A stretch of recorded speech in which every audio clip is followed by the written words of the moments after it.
Belize police do not work abroad, and wherever Mr. Montero is, we do not work there. So to say that But are you working with InterPol? we're allowing him to be at large is an unfair statement. We have communicated with Interpol, and you all saw the red notice on Interpol where Mr. Montero is concerned. I don't know if you expect me to give directions to the Interpol person in the US and tell them what to do, but that is not how it works.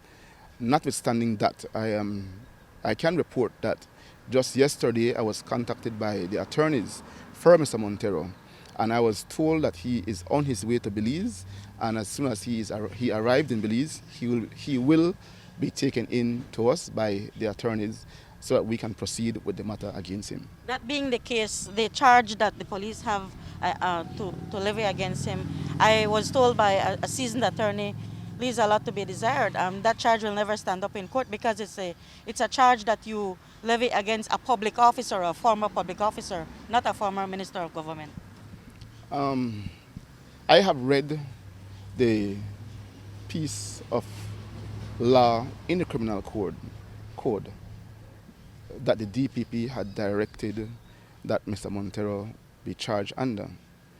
I am not a seasoned attorney, but you know sometimes seasoned chicken spoil, right? So not everything was seasoned good, right?